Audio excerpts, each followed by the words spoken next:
ಕಮ್ಮಿ ಫಿಕ್ಸ್ ಮಾಡಿದ್ಮೇಲೆ ಅಲ್ಲೇ ಬ್ಲಾಕ್ ಆಗಿರುತ್ತೆ. ಖಂಡಿತ ಸರ್, ನಾನು ಅವತ್ತು ಹೋಮ್ ಮಿನಿಸ್ಟರ್ ಆಗಿದ್ದೆ. ಆ ಸಂದರ್ಭದಲ್ಲಿ ಮಂಗಳೂರಿನಲ್ಲಿ ಆಗಿರ್ತಕ್ಕಂಥದ್ದು.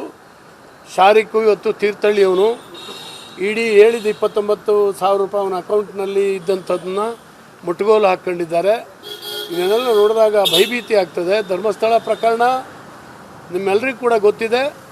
ಇವತ್ತು ಧರ್ಮಸ್ಥಳ ಪ್ರಕರಣದಲ್ಲಿ ಯಾರು ಕೊಲೆ ಆಗಿದೆ, ಅದೇ ಅದನ್ನ ಧರ್ಮಸ್ಥಳ ದೇವಸ್ಥಾನವನ್ನೇ ಬ್ಲಾಸ್ಟ್ ಮಾಡಲಿಕ್ಕೆ ಹೊರಟಿರ್ತಕ್ಕಂಥದ್ದು.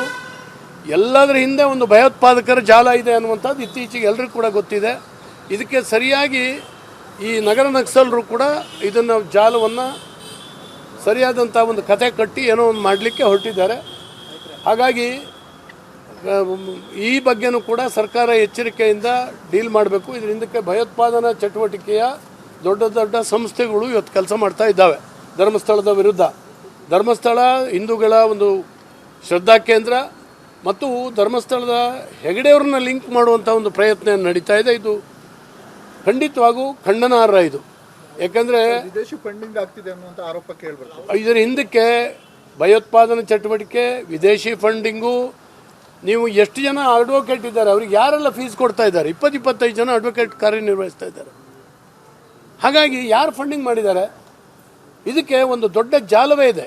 ಹಿಂದೂ ಶ್ರದ್ಧಾ ಕೇಂದ್ರಗಳ ಭಂಗ ಮಾಡಬೇಕು ಅನ್ನುವಂಥ ಒಂದು ಚಟುವಟಿಕೆ ಈ ದೇಶದಲ್ಲಿ ಏನು ನಡೀತಾ ಇದೆ, ಅದರ ಪ್ರಕಟೀಕರಣ ಇವತ್ತು ಧರ್ಮಸ್ಥಳದಲ್ಲಿ ಆಗ್ತಾ ಇದೆ. ಇದನ್ನು ನಾನು ಖಂಡಿಸ್ತೇನೆ.